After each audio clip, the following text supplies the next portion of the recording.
Good afternoon, ladies and gentlemen, and happy Tuesday to all of you.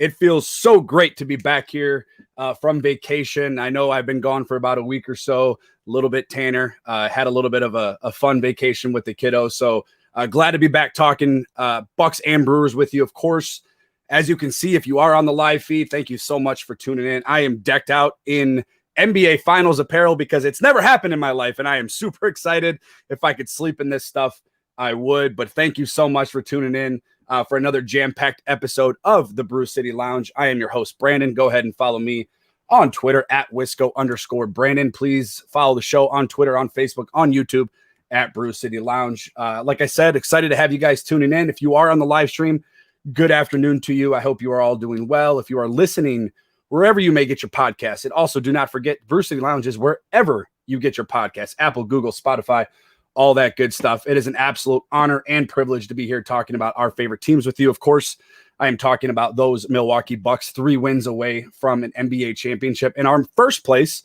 Milwaukee Brewers. Lots to talk about, lots to break down. I'm going to be joined here any second by special guest Bart Winkler from 1250 AM The Fan. We're obviously going to talk Bucks lost, baby. Bucks are in the NBA Finals. They win a big one in Game 3, a must-win game. We're going to get Bart's thoughts on all of that.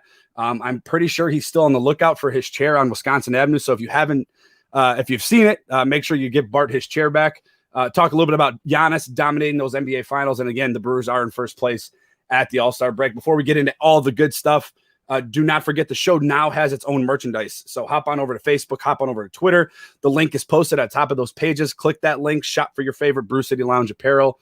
And again, welcome to the Brew City Lounge. Like I said, I was going to be joined by a special guest, and we are joined by a special guest and one of my favorite guests, Bart Winkler, 1250 AM The Fan. Again, brought to you by the good folks over at One Call Technology. Give them a call at 888-585-8850 for all your cable and telecom needs. Mr. Bart Winkler, host of the Bart Winkler Show on 1250 AM The Fan out of Milwaukee. You can catch him Monday through Friday, 6 to 10 a.m. every single day. You can also follow him on Twitter at WinksThinks. Bart, thank you so much for taking the time out to talk some Bucks basketball. How's it going, man? Brandon, thank you. It's going good. You're right. I did put a chair on Wisconsin Avenue. I put it there because I want to get ready for this Bucks parade when they ultimately win the NBA Finals. And I wanted to reserve my spot. I put a sign out that said it's reserved. And I think it was stolen within 90 minutes. That's so it was either stolen or borrowed, or it was there illegally. I don't have the details on that, but I think I would like to put another chair out there, and I think I would like people to do it with me. We're just trying to figure out, because when that parade's coming down, I want a good seat. And I did that because I do believe that they're going to win the NBA Finals. They should, they could, they can, they might, but I still have the optimism that I think they will. Bart, I do the show twice a week, and you've been quote hashtag friend of show before. I do it twice a week. So this is actually my first show. I was on vacation last week. I took my kids and my girlfriend and my family. We all went to the Wisconsin Dells for the week. So this is my first show since the Bucks clinched the Eastern Conference and got into the NBA Finals. And, I've been sitting on it for a couple of days. We're in Game 3 of the NBA Finals. And I was driving to my doctor's appointment this morning, going through downtown. And I looked up and I saw the Eastern Conference champions billboard. And it really didn't hit me. And I still don't know if it's hit me, Bart, even though I have it on my head and I'm wearing it on my shirt. If it's hit anyone, it has hit you. The Milwaukee Bucks, for the first time in 47 years, are in the NBA Finals. I mean, has it hit you? Is it? This is just, it's surreal. Like we knew when we when we drafted Giannis, we didn't know, what he was going to turn into, and obviously he has transcended into a 2-time MVP, arguably the best player in the NBA. And you're on the cusp of an NBA championship, all within a handful of years. I mean, has it hit you? Like, is this real? Yeah, it took a while, but it has. I mean, once they won the Eastern Conference Finals, I was down at the Deer District that night. It was an amazing scene. It was Like I'm going to be for the rest of my life chasing that moment, chasing just the auxiliary where everybody there is rooting for the same thing and everybody's joyful. I'm going to be chasing a moment like that for a long, long time. The champagne, I don't even know what was on me. I mean, it was liquids of all kinds. Just you're soaked. I'm in the street waiting for a cab to go home. People are like Uber's got to like avoid the fireworks in the middle of the street. It's pandemonium. It was great. So I'll be chasing that for a while, but then like the next 72 hours, you can't believe it. You're in the NBA Finals. I mean, this is what you have dreamed of and wanted for so long, and the hurdles that kept being in front of you, and even in this particular playoffs, what you went through against the Nets, and then to some degree the Hawks. So it even in the first game, it didn't hit me right away. Then they lost, and I realized how much I dislike Chris Paul. We're gonna get to Chris Paul in a little bit, and I cannot stand the guy. I respect the player to a certain degree, but the things that he does, we'll get to him in a little bit. I do want to ask you real quick. I didn't have this plan, but now you reminded me of the Deer District. I'm 31, so I'm within your age as well. I'm a big listener of the Bart Winkler Show, and if you guys haven't checked it out, I highly recommend checking it out on 1250 or the Odyssey app. Is that right now? So, your thoughts on the Deer District? Like I've been down there for one game. I went there for game 2 of the Atlanta Hawks series where they lost game 1 and they had to win game 2 and they won. I felt like I was 60 because I don't know if it's not really my crowd, but a lot of younger people. Is it just me getting old, Bart, or what are your thoughts on the Deer District? I think it's phenomenal. But it just seems like it's more of the younger crowd these days. I think from when I was there, that there's a little beer garden off of the Mecca. That I think is more of your crowd. I was actually able to be in Uncle Buck's for the game. Okay. So we were shirtless. Like overlooking. Shirtless at one point. Shout out to Rami. Shout out to Rami. On TV. Yeah, Rami. The part they show on TV, those are children. Those are kids. Yeah, it is. The part they show on TV, these are 18-year-old, 20-year-old, 22-year-old kids with the stamina to stand there and not move for hours. So it's a very eclectic mix. If you are a little older, you probably will sit in the back, because guys, we have to go to the bathroom more, might want a beverage. But it's very eclectic. I think that's what's good to see. It's not just, one thing I tell those guys, the Bucks, when we get the chance to talk to them, is what they've built is something that every person in Milwaukee can go to and feel like they belong. And, whether it's age or male, women, obviously Milwaukee is a segregated city. I'm not the first person ever, but everybody's there. Everybody can come there. I think that in terms of any spot in town where everybody can come and feel like they belong, that is the best that I've seen Milwaukee have and do. So I shout out to the Bucks for making this a reality. Because I remember I've talked about this on the show 10 years ago. The Hawks were here for a series, the Fear of the Deer year, Joe Johnson and some of those guys. But they came here and there were like 7 tents in front of the Bradley Center, and I thought at the time this was the coolest thing ever. And now you've got an entire district with 40,000 people. It's unbelievable what has transpired there, from thinking we might lose this team to having that atmosphere. And that's what they show on TV like that. I think this is just a good little time for Milwaukee. I wish the All-Star game would have moved here, because you could have the All-Star game festivities sandwiched in between. That would have been insane. That would have been that would have been insane. And it goes, I know Stephen A is getting hit a lot, mostly because of his comments lately, but he also got blasted for the comments on Milwaukee. And you've seen it immediately after game 3. I don't know if you stayed on ABC, ESPN to watch the post game, like the fireworks were going off while they were talking after the Bucks game. And I remember my mom texting me and saying just how much she loved our city. Like, you kind of saw it all. And you're right. Milwaukee is segregated. There's nothing wrong about that at all. And you saying that, it absolutely is, unfortunately. But seeing everybody from all walks of life, from every county, from every district coming together into one area, you got more people outside than you do inside. I think they said combined there was like almost 45,000 people down there between inside the stadium and outside at the Deer District. And it's just a sense of pride watching what we were used to with the Bradley Center, almost losing this team to Seattle. The Lazary Edens coming in and pretty much saving this franchise, and now turning it into a potential NBA championship team. The Pfizer Forum, one of the best arenas in basketball, one of the best atmospheres outside in all of sports. Maybe you could argue, I guess, maybe that's a little homer, a little biased, but I mean, you don't see a whole lot of it outside of the Deer District. It just, a sense of pride came over me watching that post-game show.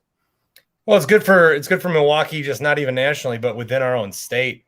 I think sometimes there's the Wisconsin versus Milwaukee thing, even though there's just too many people around the state that haven't, been able to really come and experience Milwaukee and everything it has to offer. Maybe the deepest they've gotten into town is Miller Park, right off the highway, still in kind of Tosa. There's just so much here. And for this thing to be in the heart of downtown, and you're seeing all the businesses that are getting on board and the places to go and eat and shop, I think that this is it's just a great reminder for everybody throughout the state too. And hopefully more to come with the Deer District, and hopefully some more celebrating. I would love to be down there for an NBA championship, but in order to get to the NBA championship, they must win a few more games. We're going to talk a little bit about game 3. I do want your thoughts. Giannis drops 41 and 13 in only 38 minutes. It was absolutely a must win game 3. And they showed up and they did it. They had a couple hiccups throughout that game, but for the most part, the Bucks dominated that game. What were your thoughts on that game 3 and how dominant Giannis was? Yeah, and Giannis got some help finally this night. Drew Holiday was very aggressive in game 2. He couldn't make anything. So for him to start making shots, Middleton making shots, some of the other guys stepping up a little bit. Pat Connaughton was really good. So they've been able to. Bobby Portis again was really good. PJ was good, but Giannis is just. It seems like he's gotten to another level. It seems like he's got it's within the last series. You look at the start of this postseason. Yeah, he could do whatever he wanted against the Hawks, but there was some sort of like timidness against Blake Griffin and the Nets a little bit. There's nobody on the Suns team that scares him, and I don't think there should be anybody in the NBA that scares him. Giannis is such an interesting player because never has there been a guy like this where he can do so much. He can do so much, but all anybody wants him to do is the things he can't do yet. The free throw counting thing is what it is, but the way that some of these networks are like creating this to be the scandal of our times, where they're split screening fans with his free throw routine is almost borderline irresponsible. It's absurd, if nothing else. And I just think that, can he shoot the 3? Should he shoot 8 threes a game? No. Is he Kevin Durant with the mid-range? No. But he's making some shots that are very impressive, whether it's a dunk or not.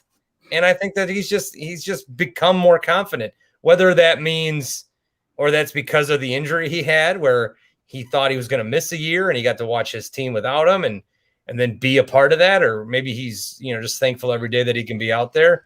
It does seem like he has elevated his game even to another level. And, this has been the trajectory of this guy's career. You draft him and you hope for like a starter, and then you see him start and you think, well, maybe he could be an all-star. And then you see him be an all-star and think, well, this guy's going to be an MVP someday. This guy could win a couple of championships. And it just he keeps raising the bar because he keeps reaching the next bar much, much quicker. So very impressive.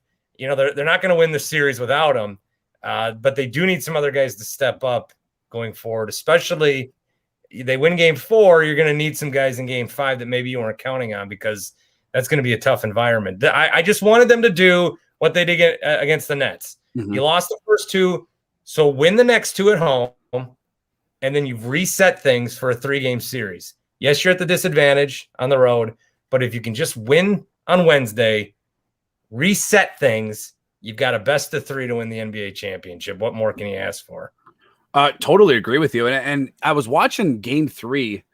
Well, it really goes back to game 2. And not that, we're obviously ahead of game 2 now, but it felt like Phoenix wasn't missing. They had 8 3-pointers in the first quarter of that game. The Bucks go on to lose that game, although they made it pretty close towards the end.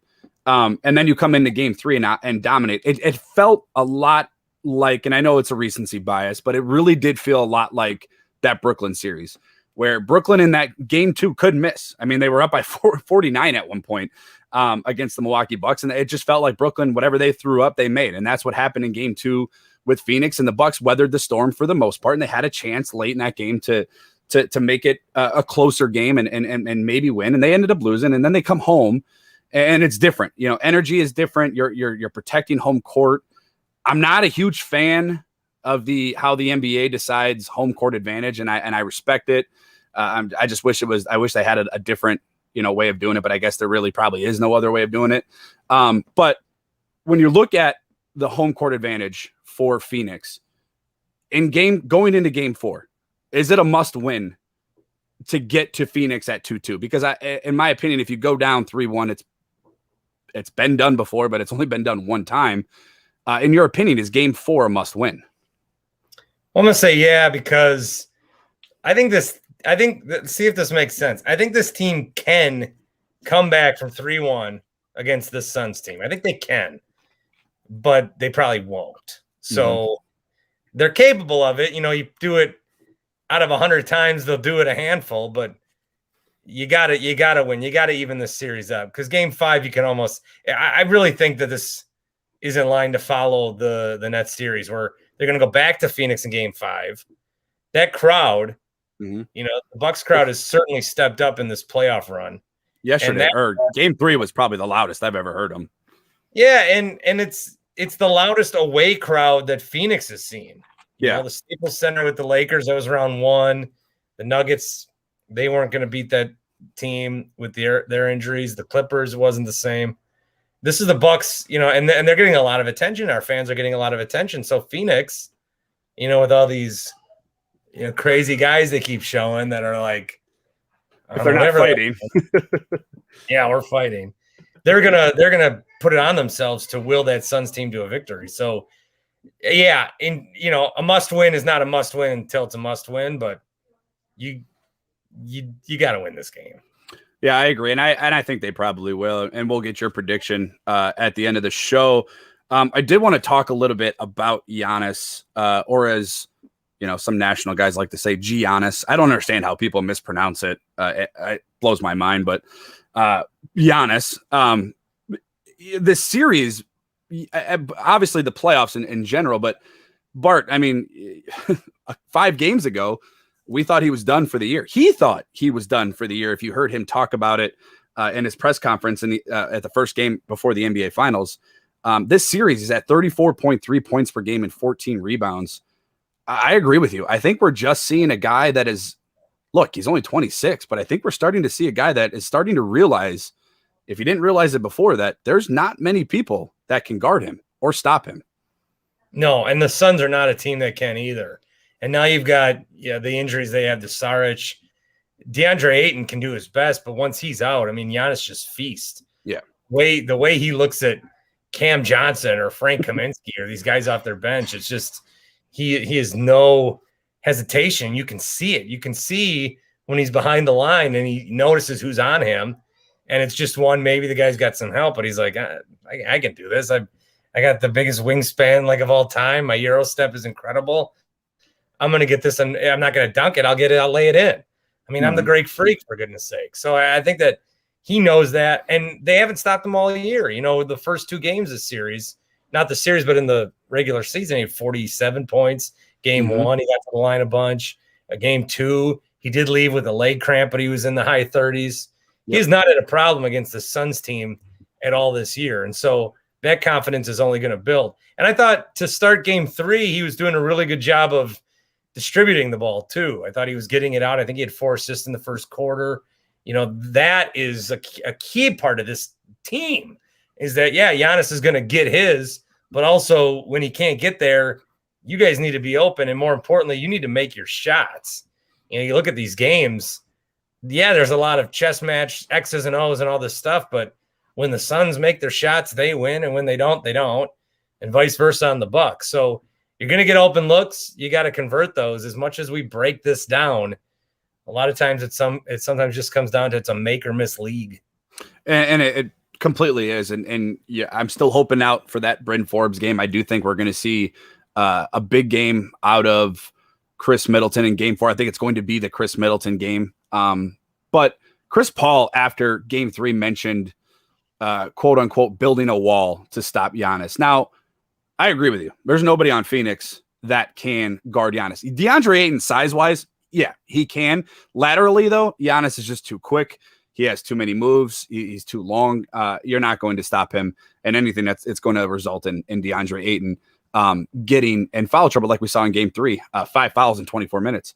Now, are you concerned looking at Phoenix in game 4, Chris Paul mentioning building a wall? Because in my opinion, what I think Phoenix is going to do is sell out everything to stop Giannis, meaning nothing in the paint, if that means, stopping him.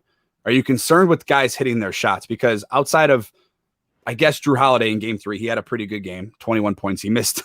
Eric Name on your show this morning mentioned 8 missed layups in game 2, but he had a little bit better of a game, 21 points in game 3. Are you concerned with, if they do build a wall against Giannis, is there concern that these guys, won't hit the shots? We haven't seen outside of game 2 where game 1, Middleton at 29 points, really hasn't been a whole lot of hot shooting from guys like Bryn Forbes, Chris Middleton, Pat Connaughton. Is there any concern there for you? Well, yeah, I think that there's always going to be concern. I think Middleton's going to show up, and he hasn't been terrible by any means. No, but he will. One of these games have the game where we're like, oh my God, Chris Middleton, and everybody tweets out the Chris Middleton apology chart. That game will come. Drew, I'm not worried about Drew.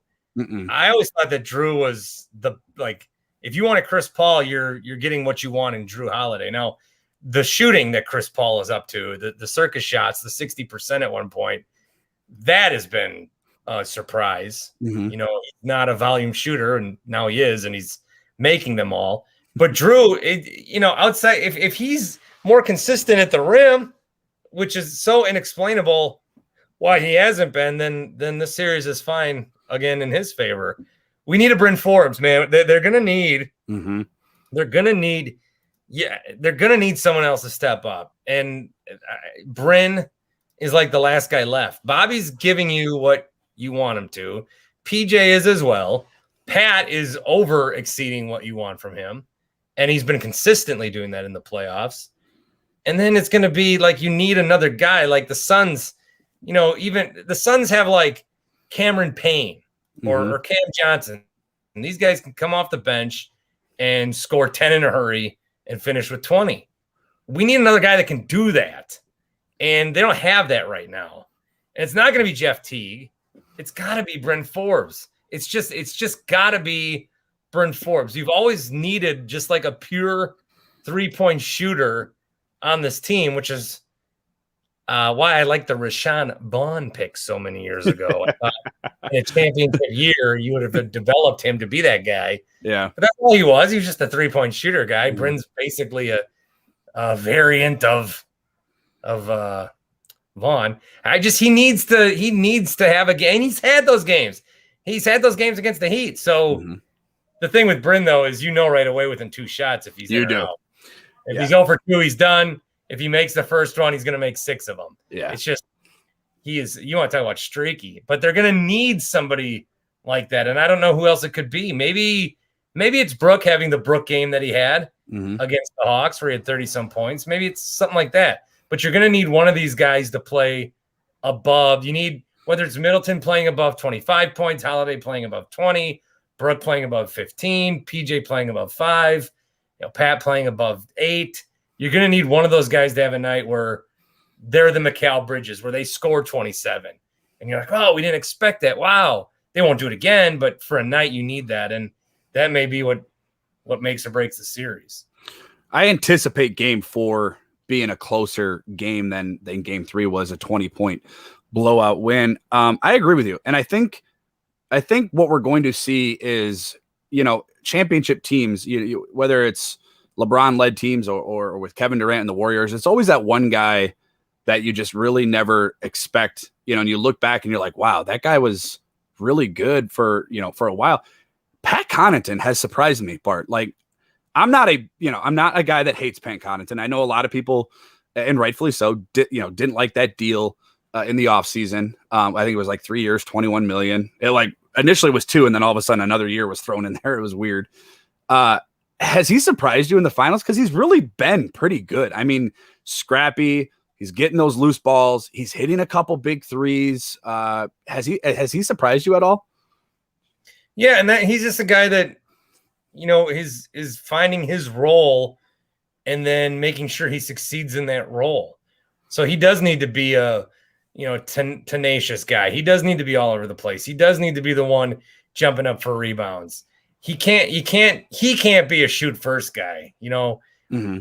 Dante DiVincenzo's missing this series, obviously. Yeah. Maybe Dante, Pat for a while maybe thought he had to play like Dante and give him that production. Somebody else is going to make those shots. Dante's shots can go to Drew and Chris. What Pat needs to do is when he's open, if you're open for 3 and they throw it to you, shoot it. Mm-hmm. But if you're like forcing it, or if you're, trying something crazy at the rim, don't play hero ball. Just be the cog in the machine that's going to be, steady. And Pat's been doing that. He's been doing it with high efficiency. So, yeah, he has been, I haven't heard anyone complain about Pat, honestly, this whole playoffs. I haven't either.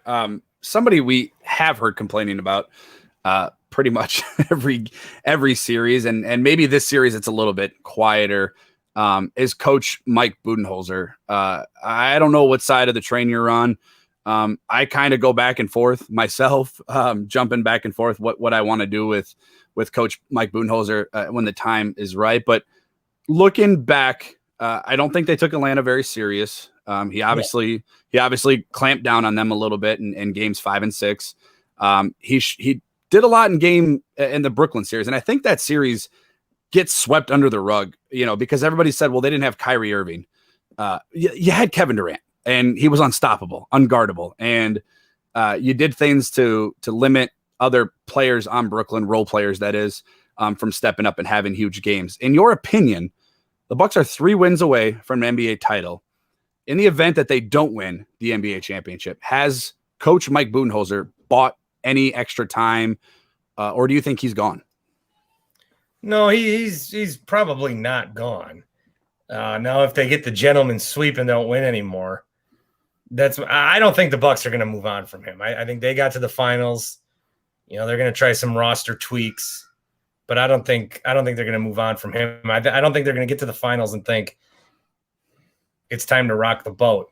A big question is, are you going to extend him? Because then he'll be a lame duck. Yeah. And so I don't know if they're going to extend him, but then I don't know what kind of, impact that's going to have on Bud. I feel like he saved his job. I feel like he has. I feel like getting to the finals, winning this game, they'll probably win. I mean, I would say they win at least one more. Yeah. At the floor. So I would think that, he saved his job. I don't, sometimes I think they win in spite of him. But one thing that I'll tell you is these guys are asked about him and they volunteer compliments. They do. Bobby Portis and Brooke Lopez, these guys volunteer compliments on Coach Bud, even though what we see of Coach Bud, that's got to be the big difference. Because what we see is a guy who just looks like he's reading basketball terms from a instructional sheet. Shoot, pass, run. How is this coaching? These guys must see a different Bud than we do. That's the thing with judging coaching is we're seeing the in-game stuff. What is he doing outside? What are they doing in practice? What adjustments are they making that we're not seeing? So yeah, it is hard. I admit it. It's hard. And I got to admit it. I'm one of the biggest antagonists for Bud throughout this run. But I think he's saved his job. I don't know about the extension part yet. Yeah, it's going to be interesting no matter what happens. Obviously, if they win, he's probably not going anywhere. I tend to agree with you. I think they're going to win at least one more at the very least. I do think if they do win game 4, I think they go on to win this series. Again, this Suns team, and I'm not taking anything away from Phoenix because Milwaukee also faced teams with injuries, but on their way to the NBA championship, on their way to the NBA finals, Phoenix just hasn't seen a player like Giannis. Yeah, you saw Paul George have a pretty good run there for a few games. And yeah, it was LeBron James, but he had nobody else around him, and he was kind of limited in what he could do. And then obviously they saw Jokic, who's the MVP, but they didn't have Jamal Murray. I just don't think Phoenix has seen a team as complete as the Milwaukee Bucks. What are your thoughts on that? Well, the problem is you're right. It's just that the Bucks, you spotted them those 2 games, and that worked out against Brooklyn, but that could ultimately be what costs them. Is Phoenix is a good team. Mm-hmm. Phoenix is a very good team, and they have home court advantage. They're favored, obviously. They could easily win this series. Most people are going to tell you they're going to win this series. But the Bucks spotted them the 2 games. I really wish they would have won 2. Game 2, you pick one. I wish they would have won 1. I'd feel so much better. But that's been one problem is the Bucks come into these game 1s and are so bad because it is like they go in there raw. They go in there and say, well, we're going to find out what we find out tonight. Then we're going to go. Instead of having other tools at their disposal, like film from previous games you played against them or film from the last game they played in the playoffs. And I'm sure they look at it, but it just seems like they don't. It just seems like they meet these guys for the first time, let the other team, set their surroundings and then go and attack as the visitor. So that's been a complaint, and that's been something that's troubling. That could be what cost them this series of spotting Phoenix 2 to start. Yeah, I agree with you. And I was on vacation. I was watching the games, and game 1, was kind of okay. I mean, Phoenix just came out and pretty much dominated that whole game. But then you look at it and you look at every series outside of Miami. But if you look at that Miami series, they almost lost game 1 as well. The Milwaukee Bucks did. I went to I think it was double overtime or it was an overtime. I don't remember how many overtimes it was. But then obviously they lose to Brooklyn and then they lost to Atlanta. And you're like, come on, guy. Like at that point, Giannis was healthy. You were the better team. You are the better team. In my opinion, they're the better team than Phoenix. Now, what Phoenix excels in is their role players. They just seem to always play really good. Mikal Bridges, Cam Johnson, Cameron Payne, they just seem to always be really good. And when they don't have good games in game 3 kind of showed, with Chris Paul and Devin Booker kind of taken out of the game, shows that that's how you're going to beat that team. Now you look at the Bucks run in the playoffs, and you're looking at, playing, Miami, whatever, Brooklyn and Atlanta. And you look at the flop, I hate NBA flopping. Like it's out of control right now. You got Trae Young, Blake Griffin, James Harden. Now you look at Chris Paul, who's probably like the king of all of them. And then you look at Team USA, who's struggling, losing back-to-back games, I think for the first time in 30 years, whatever it was, because they're looking for fouls. They're doing the pump fake and then throwing their body into the defender. What are your thoughts on where the NBA is going? I know they're doing some rule changing next year. It feels like every round that the Bucks have been in this playoff run outside of maybe Miami, it's just been flopping over everywhere. And I know it's an NBA problem, but what are your thoughts on it? Well, and the Bucks aren't a team that typically does it either. I mean, that's the other problem. Yeah. Giannis doesn't flop. Middleton, I don't know what the deal is with. He can't get anything. Nothing. I mean, the stuff that they do to Middleton, you do that to any other superstar. Middleton didn't go to the line until game 3 in this series. Mm-hmm. Now Monty Williams is saying that Giannis is at the line too much, even though they're sending him there. But then he's making his shots now, so now the Suns don't know what to do. It is obviously a problem. It needs to be addressed. It's just, this is one of the things where if you ask somebody who doesn't watch the NBA or maybe says they used to and don't anymore, the officiating, it's just these guys are so big and quick, and it's hard. It's hard to find where the fouls are when everything's going so fast. So then you use replay. Well, then that slows the game down, and that's super boring. It would be nice if the flopping, at least wasn't as rewarded as it seems to be. Like, guys are still going to flop and embellish. You're going to get that everywhere. But if it wasn't, it shouldn't be as rewarded as it's becoming. Yeah, I agree. And the NBA, I think, I applaud the NBA for, looking ahead to next year. And they are going to look into that, jumping into defenders and causing a foul. And you're seeing it in the international game right now where the NBA guys are struggling overseas. I don't know if you've had the chance to watch any of those games against Nigeria and Australia. They're looking for fouls. I mean, they're jumping around. They're doing the pump fake, jumping into defenders. It's going to be a rude awakening, I think, for players next year outside of Milwaukee, because it feels like, and again, probably biased, but that's okay. It feels like every other team we play is flopping and exaggerating, trying to draw fouls, and then getting into the press conference. And Monty Williams, who I respect, I mean, I respect the dude. He's a great dude. Number one, he's a great coach. And for him to come out and talk about, I found it funny because he commented on Giannis shooting more free throws than the Phoenix Suns, which he did, 17 versus 16. But there's probably about, I don't know, 3, 4, 5, maybe 6 more free throw attempts that Giannis probably should have had in that game, because he gets fouled all the time. But what I found funny was Phoenix won game 2. Milwaukee outshot them from the free throw line by 8. Milwaukee Bucks were +8 from the free throw line, but there was no complaints then. So it looks like he's just kind of picking and choosing. Are you anticipating a very close refereed game tomorrow? I think that if you're an NBA ref, you just got to, Coach Bud talked about this today. If you're an NBA ref, you just got to not listen to these guys trying to manipulate you. You just got to call what you see. Yeah. And again, it is hard. Like, these guys go fast, and over time, bias does sip in, or you realize, like, oh, this guy usually does this, so I'm going to call this guy a different way. One ref may not see that the same way. There's still a lot of human element to it. I just think, the free throw complaining is going to be what it's going to be. That's just part of it. I mean, that's part of it. If you're going to, the Bucks aren't going to lose this series, and I don't want to jinx it now, but they're not going to lose this series because of one bad call. And I really feel like I jinxed it.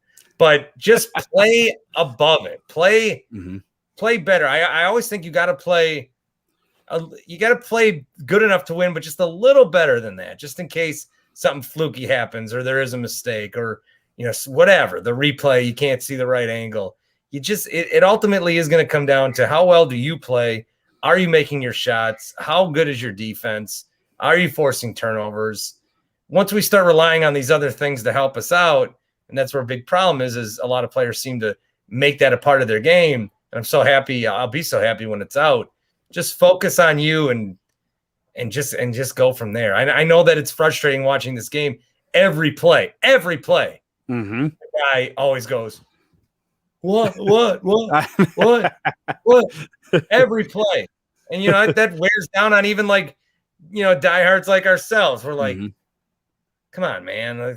Get back on D, dude. Yeah, it's going to be, in my opinion, it's going to be, I think what Monty Williams was finessing the referees a little bit to look forward those fouls, and maybe you'll see a little bit more, physical play, and let them play a little bit, which I'm fine with. Like, I like that. I don't want DeAndre Ayton to foul out. Like, I want their best versus our best. I want the referees to allow Giannis to play the way that Jay Crowder shoves him.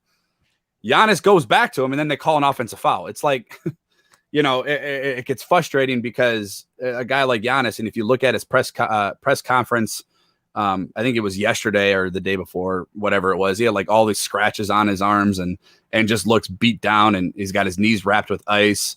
So I anticipate it's going to be one of those games tomorrow where everything's a foul and you can't breathe on the other guy. But hopefully I'm wrong. Looking ahead to game 4, before we do wrap up this show, I do want to get your thoughts on it, your prediction, maybe something that you think needs to happen in order for them to win. Now, they are obviously at the Pfizer Forum. I would imagine the energy is going to be just as electric as it was in game 3, and maybe even more because it was a little bit more of a nervous feeling going into game 3, knowing you had to win that game to game 4. I'm on the side of it's a must win game 4. What are your thoughts looking ahead to game 4? Well, I think the Bucks will win. I think they have to get out to a good start, though. Game 3, Phoenix led at the end of the first quarter. Mm-hmm. I know it's just the first quarter, but the longer you keep Phoenix around and give them confidence, that's the thing with these road teams. When they're in that arena and it's really loud and then it quiets down a little bit, and it quieted down a little bit at the end of the first, and people started getting nervous, in the beginning of the second. And thankfully the Bucks had such a big second quarter. And then Phoenix in the third cuts it to 4 again, but the Bucks rally and they're up 22 at the end of the third. I think you gotta start fast. And it might just be like the difference between Chris Middleton's first shot going in or missing, or Bryn Forbes or whoever. Just one shot, but it could really just change the whole flow of the game. So you almost have to, you got to take a good shot, but you have to just hope it goes in and go from there. And then don't play stupid. Whether you're down, whether you're up. Some of these Hail Mary passes they're doing, there's no need for that. Don't settle for shots early in the shot clock. Just play what has gotten you here and play within yourselves with each other. Fast start, don't play stupid, and the Bucks should win this game. And then it's a best of 3 series. Now Phoenix could break our hearts. I mean, they are not looking to have flown all the way here to go home with nothing. And Devin Booker had a bad game 3. Mm-hmm. And so you're looking for him to shoot a bunch. Chris Paul obviously is going to shoot a bunch. DeAndre Ayton was in foul trouble last game. He's not going to be looking to get in foul trouble again. He's going to want to have a big impact. So these guys are going to make their adjustments too. I just think the Bucks, you got to knock down a couple big shots early, and then you got to go from there. Yeah, and I think, we kind of hit on it earlier on the show, again, talking about Bart Winkler of 1250 AM, The Fan, host of the Bart Winkler Show, Monday through Friday, 6 to 10 a.m. We talked about it earlier, and it's got to be one of those guys that maybe hasn't, produced, in the finals yet. Maybe it's a Bryn Forbes game. I got to imagine. I know Leroy Butler, who's also on the Wendy's Big Show statewide network. He's a Bryn Forbes guy, and it's got to be there. Like, the guy's too good of a shooter. He's a career 44% 3-point shooter. He knows the system. He played prior to coming to Milwaukee. He played in the same system that Bud has implemented in Milwaukee. The Bryn Forbes game has got to be coming. Whether it's game 4, maybe 5, maybe 6, whatever it's going to be, it's coming, and that's my hope, Bart. That's my prediction. I hope that it eventually shows up. But we're gonna have to see somebody outside of Giannis. Look, Giannis isn't going to have another. Maybe I'm wrong. Maybe he does have another 40-point game. I don't know. I think Phoenix is going to sell out to stopping Giannis and making somebody else beat him. In your opinion, outside of Giannis, maybe outside of Chris Middleton and Drew Holiday, who's that guy that you just we absolutely need? Like, is it Bobby? Which is I want to see Brooke. I want to see Brooke have a bigger impact. And I know that they kind of take him out of the games, but when he's in there, show me some of the cut more to the rim, play more in the paint. If you're going to clog up Giannis, Brooke's going to be able to get free, maybe even underneath. So I'd like to see if he can have a bigger impact too. There was a really good way they played without Giannis. Mm-hmm. Take some of the keys from that, specifically the Brooke stuff, and implement them into the Giannis offense. Then you could really take advantage and counter the Suns counter. I'd say Brooke. And I agree with you. And you brought up something else that came into my brain a couple of weeks ago or days ago when they were playing Atlanta. You saw a different Brooke. You saw a guy that they were kind of going through offensively. Drew Holiday was doing the pick and roll and the alley-oops, and Brooke was playing more in the paint. I've been kind of on the thought of, and I know Coach Bud will never do this, and he's gotten him this far, so I can't knock him for. I would love to see Brook Lopez come off the bench as the 6th man. Go small, put Giannis at the 5, maybe start Bobby Portis. And then when Giannis goes out and you bring in Brook Lopez, you're able to kind of facilitate your offense through Brook Lopez. And if you need a bucket, look, DeAndre Ayton's not going to stop him in the paint either. I mean, Brook Lopez is, I think, 3 or 4 inches taller than him, has the length and the height. I've been on the train of bringing Brook Lopez off the bench. I know that will never happen. Am I crazy? Like bringing that guy off the bench and running your offense through him a little bit? No, you're not crazy. I'll be honest. I haven't thought too much about who could come off the bench because coach, the starting lineups are never going to change. No, they're not. Yeah. I know the Clippers mixed it up a little bit in their series and other teams do as well. The Bucks are never going to start it up. Their best lineup, I was reading some guys talk about this, is probably against the Suns, Drew, Middleton, Brooke, Giannis, Pat. Mm-hmm. But he'll never start them, even though he loves Pat. He's going to start the starters, and I just don't see anything. That would be the biggest shock if he changes the starting lineup at all. I would be floored. Yeah. I haven't really even talked about it or even thought about it, just because I don't think it's happening. I don't think it is, but I'm still rolling with the Bucks in Game 4. My prediction is going to be a closer game. But I do think the Bucks prevail. And then if they win Game 4, I said it against Brooklyn. Not that I'm a genius at all. I'm not at all. But I said if the Bucks, the going into Game 4, Bucks were down, 2-1 to Brooklyn. I said if they win Game 4 against Brooklyn, they're going to win this series. And I'm saying the same thing against Phoenix. Phoenix has only lost prior to Game 3. They only lost 4 playoff games going into the NBA Finals. So I think you're putting the pressure back on Phoenix in Game 5. Again, a territory they haven't been in. They haven't been pushed, with a guy like Giannis. But I do think the Bucks go into Game 4, win, and then eventually go on to win this series. But any more thoughts before we end the show on the Bucks? I didn't even talk about the Brewers because honestly, who cares right now? I'll be honest with you. I'm all in on. We care. I'm all in. I'm all in on Bucks lust right now, Bart. And if I had, I think they win, man. I put a chair on Wisconsin Avenue, hoping it would stay there in 2 weeks to go to the parade. I think they win. I do too, and I appreciate you taking the time to jump on the podcast again. You can find Bart Winkler on 1250 AM The Fan out of Milwaukee, and Odyssey station. If you got the Odyssey app, I highly, highly, highly recommend checking out the Bart Winkler show. Awesome stuff in there. And I'm trying to reach out to Horvat. He's big time now. Nat. He's. I'm trying to get him back on the show. He came on a couple months ago, and now I was texting him, making fun of him, saying, "Oh, not now he's big time for us." But also check out Ryan Horvat. I don't even know where to find his show, so I'm not even going to be able to plug it for him. I'll tell you, Odyssey app. It is Odyssey app. Yeah, it's very much so. MGM tonight. That'll do it for today's show, ladies and gentlemen. Thank you guys so much for tuning in. If you are on the live feed, thank you. It feels so good to be back talking about the Bucks and the Brewers. Don't forget, guys, if wherever you get your podcasts, Apple, Google, Spotify, download the episodes, hit that subscribe button, leave a review. Follow the show on all social media platforms. We're now on Instagram. I'm new to Instagram. I have no idea how it works. So if you're on Instagram, hit us up. They're all stupid.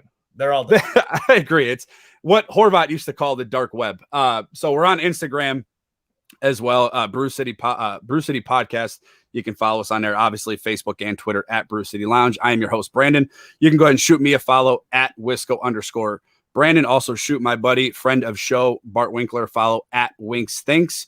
That'll do it for today's show. Thank you guys so much. As always, go Bucks, go Brewers.